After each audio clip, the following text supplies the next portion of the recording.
your brain is lying to you right now. You think it was you who made the decision to click on this video. That then might be that the decision was 14 minutes seconds before your call just to scale up. Welcome to the unsettling world that Robert Sapolsky puts on in his Behave, the discussion on free will, the crushes on your weight on neurobiology, and everything you believe about human nature just throws inside out. I'm psychologist and myself, and I'll try to make this video as curious and covered as possible. Everything from this book that everyone should know. Let's start from one of the main myths in the field, the way about testosterone that early distorts how we should think about the aggression. Everyone kind of knows that testosterone equals aggression. Just pop a man forward and watch him become a raging machine. The myth about the steroid rage are pretty popular in the field as well. But it's kind of a biological excuse. But what Sapolsky tells is that testosterone doesn't create aggression. It simply amplifies the social patterns that already exist inside you. For example, you might take 5 more monkeys and observe the hierarchy they have between them. Then you just take one monkey at the middle, the third one, and just flood him with testosterone. You might start thinking that he will start challenging ones above him, but he never does. He simply becomes a terror to those below him and simply continues to growl to those who's above. So the hormone isn't making anyone violent, it's making them more or whatever they already were in the status game. There's another curious thing, and this isn't only about monkeys. The curious thing is that in any economical games where status comes from generosity, testosterone-injected humans become more given. So basically this chemical doesn't care about your meat. The main goal is simply to climb whatever ladder the society has built. But there's the sinister twist, because this testosterone can crank the confidence while demolishing cooperation. For someone, it asserts that they don't need anyone else, that they can handle it all. And this kind of overconfidence, that you can climb the ladder all at once, really can topple the empire. This can lead to some overconfidence and isolation, and it's very dangerous. Some military disasters are coming to a place only because the leaders are convinced that their sovereignty are superior to some careful planning. Let's consider one of the main things we humans are so fond of, the moral compass. Do you think that you do the right thing in a crisis? The truth is that most people are catastrophically naive about their moral consistency. The neuroscience is pretty brutal in these terms, because if you flash someone a face from another race for 1/10 of a second, for 75% of people, the brain lights up their amygdalas and is basically the fear center instantly. This happens before conscious truth gets evolved. Eventually, the prefrontal cortex, as the control center, steps in, but shutting down this tribal alarm doesn't really mean that you're not seeing other as threat anymore. It's a kind of primal mechanism. For this first couple of milliseconds, our ancestors was a crucial evolutionary advantage, especially this first milliseconds, as you can predict. But nowadays, the things are different, and mostly we can't get away with this reaction anymore, but we just can change it. And basically it means that even with the very profound awareness that rational theory is right and we don't have to judge anyone by their color of skin and anything, we still are trapped in this first couple of milliseconds. Environmental context is also very tricky, and it warps moral judgment in ways that would terrify anyone who believes in consistent ethics. If you're in a basketball room, you would really be prone to start being more punitive in your moral judgments and reading about moral dilemmas while sitting at round tables versus rectangular ones even changes how harshly people judge others. So even the aesthetics of your surroundings can program your sense of being right or wrong, which isn't just an academic cues or curiosity. It can explain why the same person can be compassionate at home but cruel at work, why good people do terrible things in ugly environments. So we may conclude that your moral compass isn't really a fixed thing. It's more of a weather and environmentally dependent currency, and it's kind of spinning. And I think we're also prone to talking about in social media is the dopamine. And everyone thinks it's about pleasure, but it's another fundamental misunderstanding. Dopamine is about anticipation or reward, not the reward itself. There's experiments with monkeys that review this mechanism from inside. Train a monkey that light beans press this lever 10 times and get food. Initially, dopamine really spikes when the food arrives, but once this pattern is for the system every single time when the light is on the scene, even when the monkey doesn't get the food after it. The thing is, the monkey is probably kind of thinking, I know the drill, this is going to be great, and that's why this hormone spikes every time. But the real addiction begins when the uncertainty enters. If you make the reward system random, with the 50-50 chances of getting the reward, the dopamine levels explode through the roof. This brain chemistry of maybe is much more powerful than any guaranteed success. You can see it easily in gambling or casinos.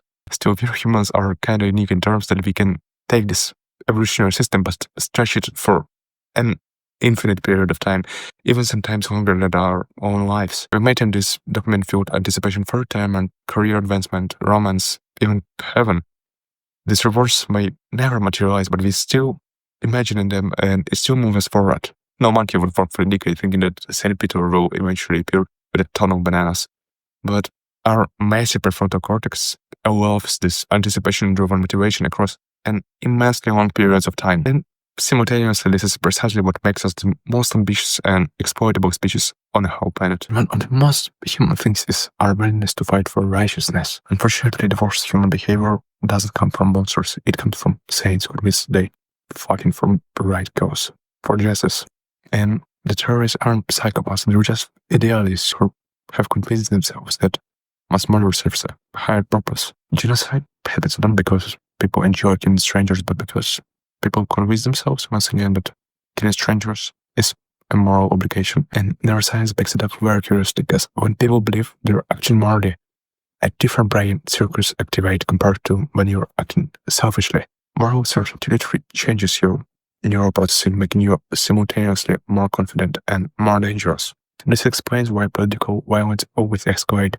Each side sees itself as defending civilization against barbarism. Your amygdala, your stress center of the brain, is processing moral threats the very same way that it processes physical threats with fight or flight response, and extremely overwhelms deep rational cost-benefit analysis. Each of the things mentioned can be affected by many factors, including environment, but one of the most sensitive periods in a person's life is always its childhood, and the epigenetics explain how your science trauma doesn't just affect you. It literally rewrites your own biology in ways that equal across generations. Children who experience severe stress show altered DNA methylation patterns in genes controlling stress response, brain development, and immune function. These aren't just temporary adjustments, they're always permanent. And this is a kind of biological revision that make individual more vulnerable to depression, anxiety, and even PTSD. Every part of how this works is precisely documented. For example, real-life adversity affects the hypothalamic pituitary adrenal axis, altering how brain responds to stress hormones throughout life. It changes brain-derived neurotrophic factor, BDNF, methylation, reducing neural plasticity and adaptability. The biological machinery for the resilience you get later in life is damaged before it has even fully developed, but there's always something that can save us, and each of these epigenetic modifications can be reversed to a lifespan by some environment intervention. For the rat pups that were raised by nurture mothers, they even can overcome the biological damage caused by later neglect. And same plasticity even in our children that were vulnerable to trauma in case of some early adversive experience. It still makes them responsive to healing later on, but only if society provides the necessary resources for it and understanding to make this healing possible. But do we even decide anything in this life? Is there a free will? The Sapolsky ultimate conclusion is as stark as it's liberating. The free will, as commonly understood, doesn't even exist. Your decisions emerge from a cascade of biological factors like genes, hormones, the life experience, and the culture. Even at the immediate environment cues, but sometimes the decisions aren't even operated consciously. This kind of determinism isn't really to destroy your self-esteem or anything, but rather to invite you to some self-compassion.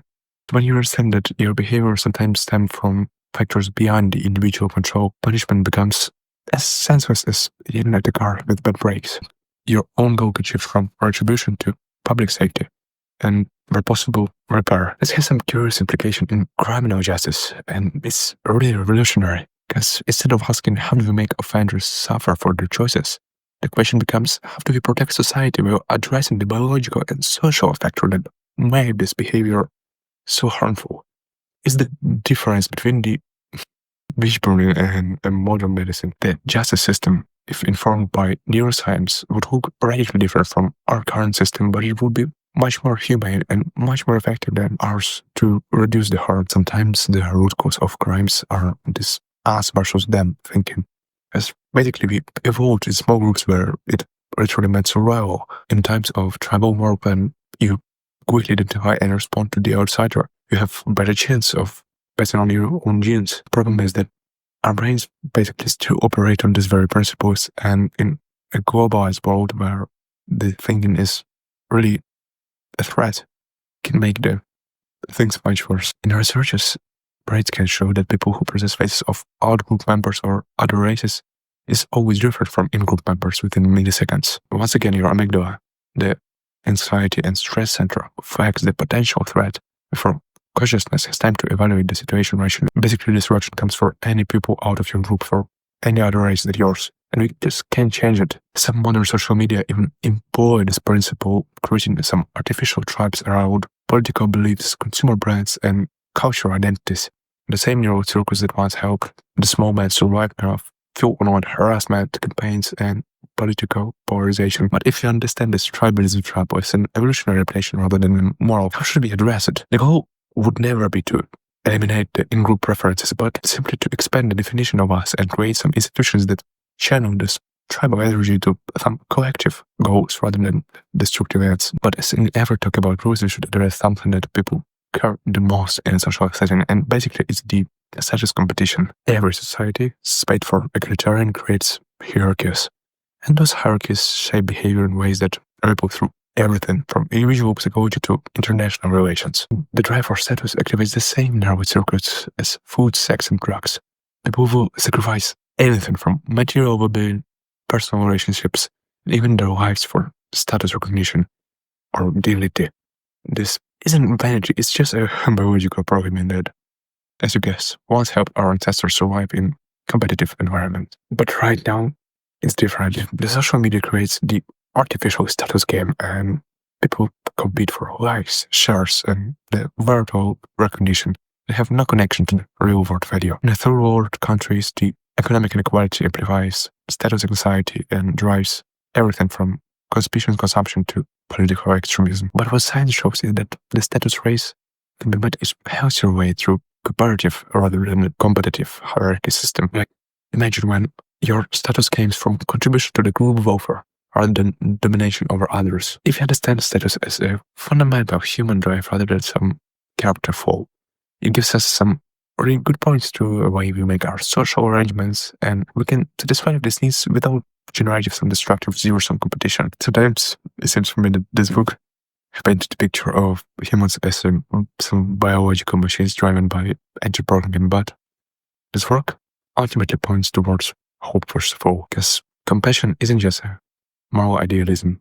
Even brain imaging reveals that empathy activates special neural networks involving the anterior insula and anterior cingulate cortex. That's the newest regions of your brain that develop as the latest, literally the peak of evolutionary achievements. These regions light up when we both are experiencing pain ourselves and when we observe pain in others. More importantly, this compassionate system can be strengthened by practice. The meditation, the perspective-taking exercises really develop the theory of mind, so the way you see the world from the other's perspective. And if you expose yourself to some different groups and environments, it all enhances your neural substrates of empathy. We should also talk about neuroplasticity, because everything in ourselves, about everything, can be changed through conscious effort and social design. Understanding the science of compassion makes it possible to create the environment that nurture rather than suppress our capacity of caring for others. So this book doesn't just give you an explanation of why humans do what they do.